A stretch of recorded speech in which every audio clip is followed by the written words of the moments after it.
Everyone thinks Harley's collapse came from market shifts or bad bikes. They're wrong. It started with one executive, the final name on this list, who redefined the brand into something no real rider recognized. Watch till the end, because her decisions weren't accidents.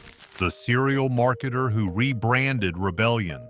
Heather Malinchek didn't ride. She didn't wrench. She didn't grow up with oil-stained jeans or the roar of a V-twin. What she did bring to Harley-Davidson was a resume built on selling yogurt and toaster pastries. Coming from General Mills, Malinchek believed marketing motorcycles was no different from branding snack foods. To her, motorcycles weren't machines, they were metaphors. She wasn't hired to speak to bikers. She was hired to attract people who had never swung a leg over a saddle. And with that mandate, she began the slow transformation of Harley's image into something utterly unrecognizable. Her flagship campaign, More Roads to Harley, was supposed to open the brand to new demographics. Instead, it burned the bridge to the old ones. Slick photo shoots replaced grit.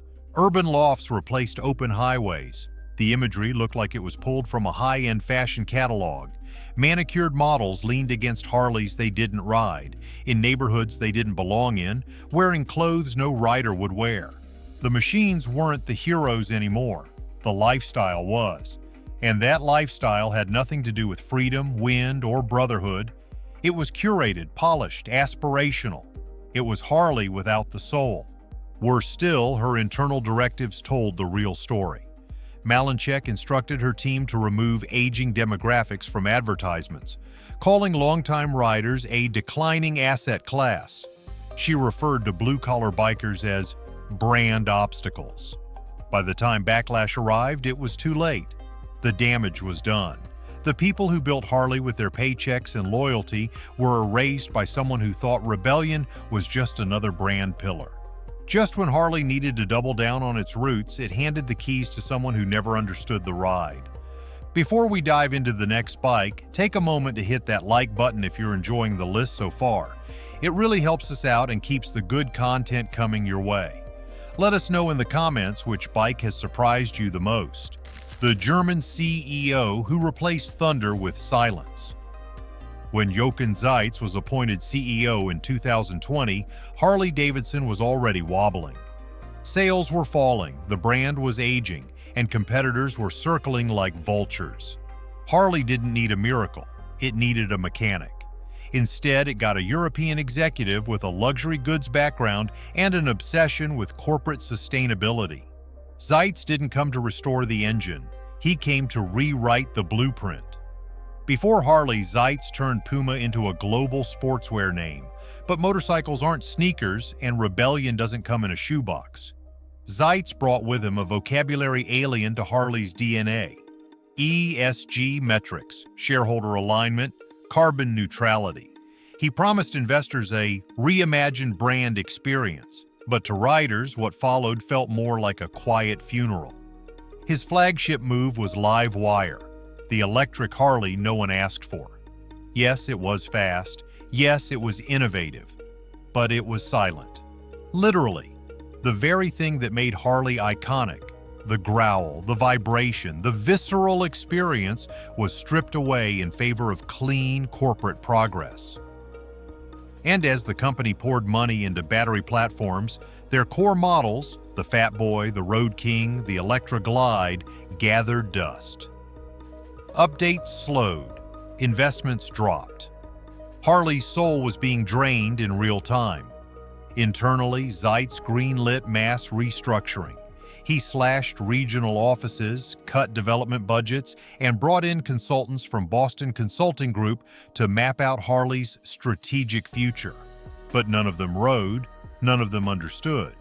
While Indian Motorcycle celebrated Americana with booming sales and booming exhaust, Harley's leadership was whispering about carbon offsets and pivoting toward non-riders.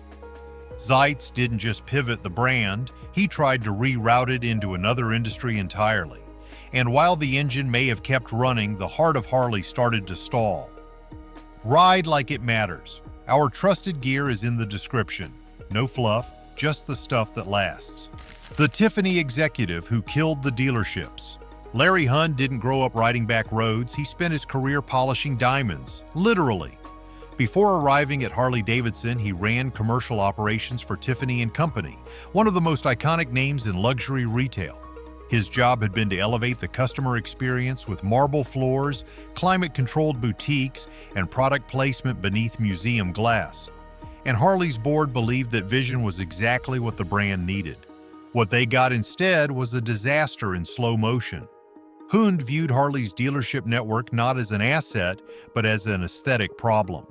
The leather chairs stained with coffee, the grease on the service bay floor, the bulletin boards covered in ride maps and veteran photos.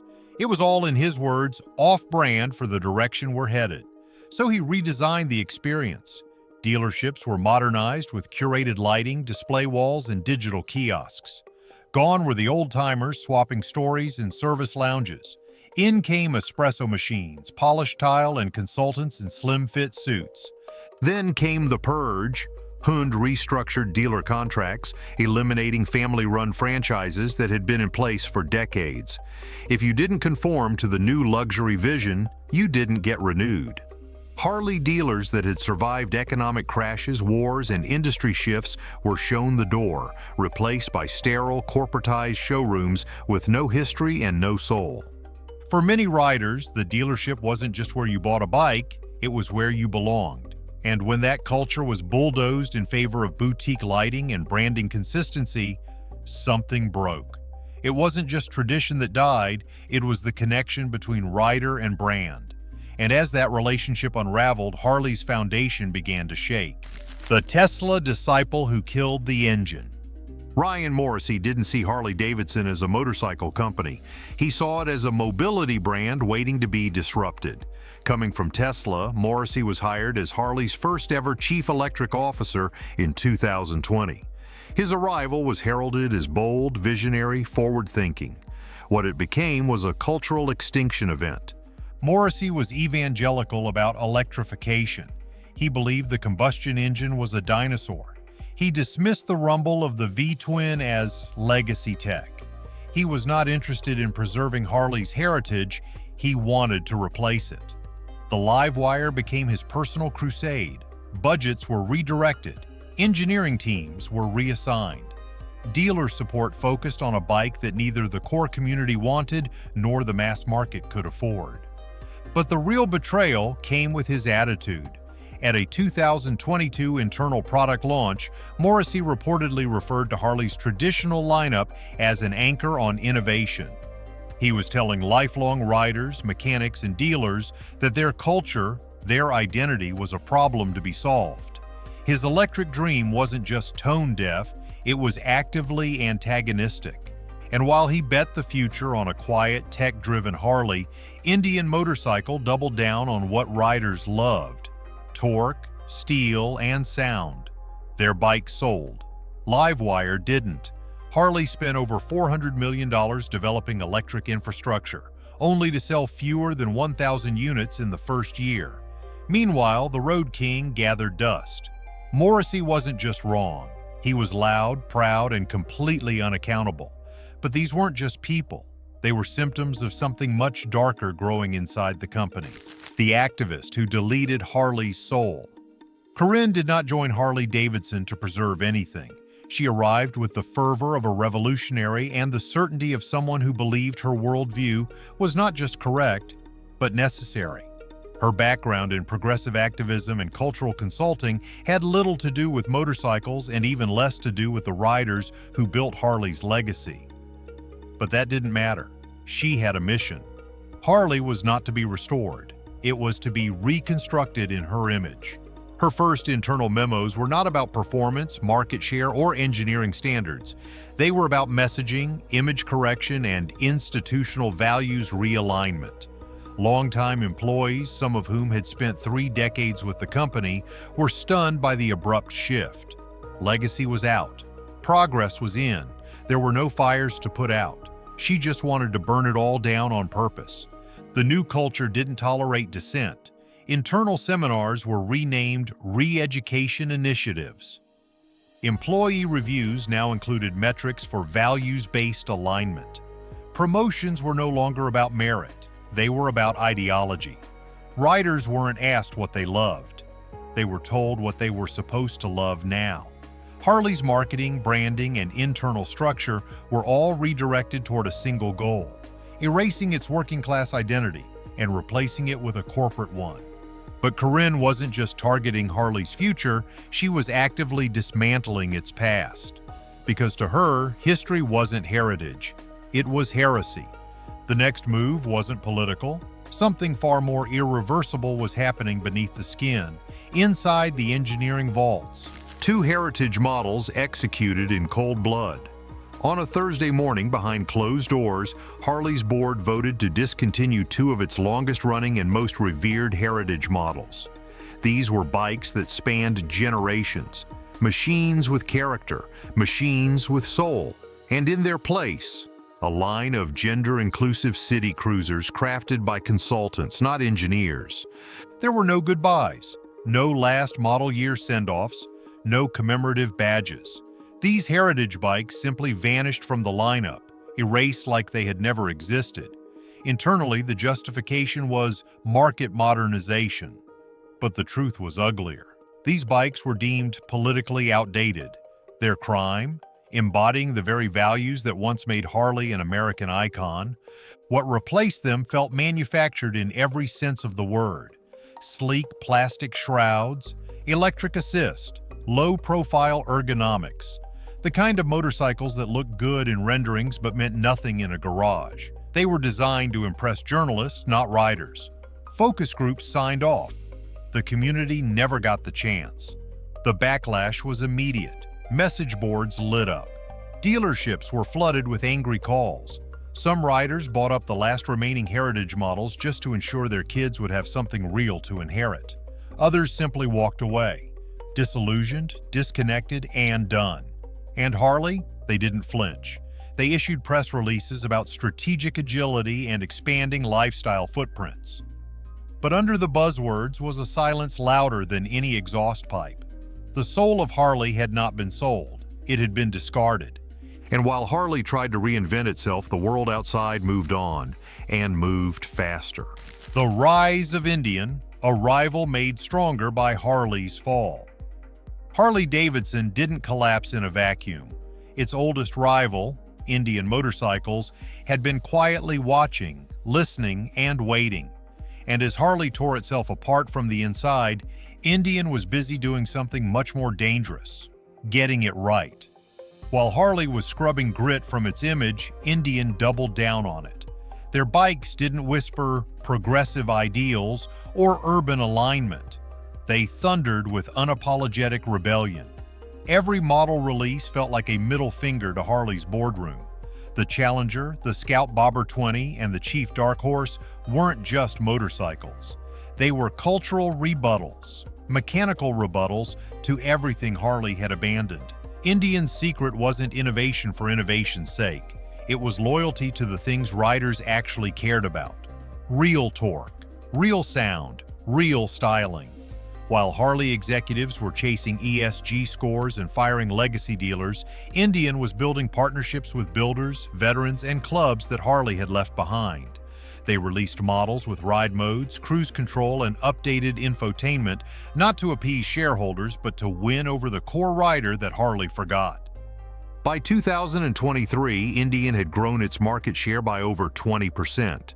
In that same year, Harley's total domestic sales dropped by 15%, the largest one-year decline since the Great Recession. And for the first time in decades, a significant number of first-time cruiser buyers didn't even consider a Harley. They went straight to Indian, not out of spite, out of clarity. Indian didn't have to destroy Harley to win. They just had to outlive its self-destruction. And in the silence Harley left behind, the rumble of Indian's V-twins sounded a lot more like victory. That silence didn't last long, though, because something unexpected began to stir in the shadows of Harley's collapse. The underground rebellion, the riders who refused to change. You can kill a brand, but you can't kill a culture. While Harley-Davidson was busy sanitizing its identity for upscale boutiques and lifestyle influencers, a wave of rebellion took root outside the boardroom's reach. And this time, the riders weren't asking permission. Used Harley sales didn't just hold, they exploded. Craigslist, Facebook Marketplace, auction lots, all flooded with demand for pre-takeover Harleys. Bikes built before the digital dashboards, before the ad campaigns went corporate, before the brand stopped caring. And it wasn't just nostalgic old-timers. Gen Xers, millennials, and even Gen Z were in on it, hunting down old Softails, Sportsters, and Dynas like they were sacred relics. Independent garages saw a spike in rebuilds and customs. Parts that had sat unsold for years were suddenly back-ordered. Riders weren't just buying used Harleys. They were modifying them, reviving them, painting them black, stripping off the showroom polish, and bringing back the growl. In garages across the country, the real Harley spirit was reborn, not through corporate planning, but through defiance. One rider in Austin put it best: Harley forgot who they were. We didn't. It wasn't a boycott, it wasn't organized, it was something purer, a cultural jailbreak, a refusal to let go of the machine that had once meant something more than sales projections and social compliance. The riders didn't abandon Harley, they stole it back. And while the engines roared in garages and back roads, the silence on Wall Street grew louder. The investor exodus, what Wall Street saw first. Wall Street doesn't need to understand motorcycles to understand trouble. And what investors saw in Harley-Davidson's quarterly reports wasn't just a red flag, it was a siren. The warning signs were immediate. Between 2021 and 2023, Harley's stock lost over 30% of its value. At the same time, competitors in the powersports sector, particularly Polaris, which owns Indian, posted steady growth. Analysts began quietly shifting their ratings from hold to sell. The investor calls stopped being about strategy and started being about survival. What scared institutional investors most wasn't just the drop in sales, it was the arrogance. Executive memos filled with ESG buzzwords, not turnaround plans. A board obsessed with electrification metrics while core product reviews on forums and in publications were deteriorating. Shareholder confidence plummeted not because of one bad quarter, but because of a mounting sense that no one at the top actually knew what riders wanted anymore. Worse still, Harley's customer acquisition costs skyrocketed. Marketing campaigns that cost millions failed to generate meaningful returns. Riders weren't connecting with the brand. The culture that once sold the bike now had to be faked in expensive ads, and it wasn't working. And so, the exodus began. Private equity firms sold off their Harley positions. Index funds quietly rebalanced. By the end of 2023, Harley's market capitalization had dropped below $6 billion for the first time since 2010. Investors didn't wait for the obituary. They saw the death spiral early and left the brand to bleed out in public. But outside the boardrooms and brokerage screens, something else was happening. Harley-Davidson wasn't just losing money, it was losing face. The global joke, how the world stopped taking Harley seriously. There was a time when Harley-Davidson didn't just symbolize America, it symbolized defiance. It was the export you could hear before you saw it, a mechanical snarl in a language the whole world understood. But by 2024, the tone had changed. In Tokyo, Harley's flagship store had turned into a curiosity shop. Local media joked about how the once mighty brand had become obsessed with Western wellness marketing. In Berlin, it was worse. Riders openly mocked the live wire as the corporate vacuum cleaner. It sat unused at dealerships while BMW's heritage bikes flew off the lot. And in Sao Paulo, once a growing market for Harleys, dealerships had started stocking used Indians because customers said they sounded more like America than the Americans did. Foreign press didn't pull punches. The Guardian ran a feature titled "The American Motorcycle That Forgot It Was American." In France, Le Monde described Harley's rebranding effort as cultural suicide at full throttle. The jokes weren't just snide, they were cutting because they were true. The world didn't hate Harley. It pitied it. Once the brand that had inspired rebels, war heroes, and rock stars, Harley was now a boardroom Frankenstein, stitched together with corporate jargon, fear of offending anyone, and an utter detachment from the road. The tragic part? Other global manufacturers had managed to modernize without selling out. Triumph honored its cafe racer heritage while introducing cutting-edge tech. Ducati evolved without erasing its soul. Harley didn't evolve, it evacuated. And as foreign riders moved on, one thing became clear. Harley-Davidson had become a global punchline, and no one was laughing louder than the people who used to ride it with pride. The veterans who walked away. For generations of American veterans, Harley-Davidson was more than just a motorcycle. It was a piece of home. After surviving the worst the world had to offer, many came back seeking something real, something American. The roar of a Harley wasn't just noise, it was memory, pride, brotherhood. It reminded them who they were when they wore a uniform and gave them something to hold on to when the uniform came off. But in the last 5 years, the message from Harley has changed. No longer was it about grit, steel, and freedom. The new campaigns didn't speak to the men and women who had ridden through sandstorms and down backcountry roads. They spoke to imaginary buyers in sleek city apartments. Veterans looked at the new Harley and saw a brand that no longer saw them. It wasn't just a shift in marketing, it was abandonment. At rallies, flags still wave, but more and more of them fly next to Indian bikes. Some veterans even started removing their Harley patches from old jackets, calling it retiring the colors. The betrayal cut deep. These were the same men and women who kept Harley afloat during recession years, buying, riding, and recruiting. But as the parking lots emptied, the boardroom stayed full of people who still believed this was all just a branding issue, what leadership still doesn't understand. Inside Harley's executive suite, they still believe the brand can be salvaged with data dashboards and marketing pivots. Consultants pitch rebranding strategies. Spreadsheets show promising returns on electric rollouts. Terms like next-gen mobility echo through the corridors like chants in a temple of false gods. They see graphs. What they don't see, what they've never seen, is the tribe. Harley-Davidson was never built by strategists. It was built by loyalty. Raw, irrational, generational loyalty. You can't model that in Excel. You can't target it through Instagram. Yet Harley's leadership continues to behave as if their problem is purely demographic. They still talk about expanding market segments, ignoring the riders who are already there. They chase trends instead of legacy. They bet the brand on people who never wanted it while scorning those who lived it. Focus groups replace feedback from mechanics. Culture is measured in percentages, and when confronted by pushback from dealers or riders, they blame resistance to change. They don't realize the change already happened, and it didn't start with the marketing. It started with the mindset. You can modernize a motorcycle. You can't modernize a myth. Harley's soul was never for sale, but they sold it anyway. And once you sell the soul, all that's left is a symbol. A name without a nation. A brand without a tribe. Harley-Davidson didn't just lose customers, it lost believers.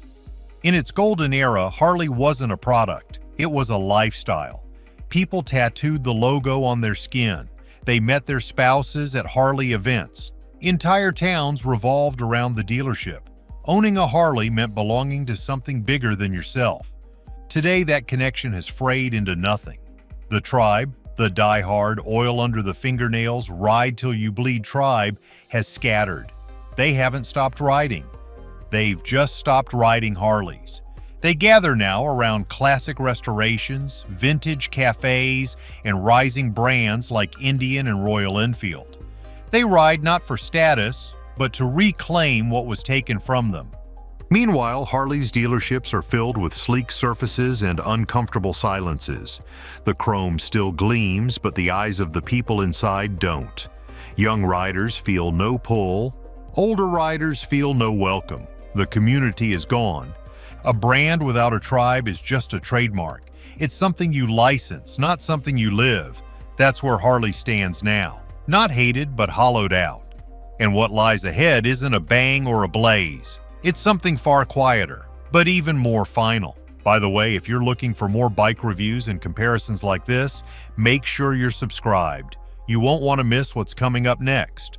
Now let's move on to the next contender. The final ride, what Harley's death really means. Harley-Davidson won't collapse all at once. Its buildings won't crumble. Its logo won't vanish overnight. The death of a brand like this doesn't come with fire. It comes with silence. It comes when the last real rider trades in their Softail for something that still feels alive. When the final generation of Harley loyalists stops telling their kids to ride American. When you pass a dealership on a Saturday afternoon and the parking lot is empty. That's how legends die. Not from bankruptcy, but from absence. Because what Harley sold wasn't just bikes, it sold identity. It told people they mattered, that freedom had a soundtrack, and that rebellion could be beautiful. That's what it took away when it traded loyalty for luxury and community for corporate strategy. The final ride isn't a funeral procession, it's the quiet decision people make every day to walk away from something they once loved. Not in anger, in mourning. So no, Harley isn't dead. But the thing that made it worth saving? That may already be gone. Thanks for watching. If you found this video helpful, don't forget to like, comment, and subscribe for more insights. And if you're interested in why Honda dealerships are pulling motorcycles in 2025, be sure to check out our previous video. Honda dealerships are pulling motorcycles in 2025, linked right here. Stay tuned for more.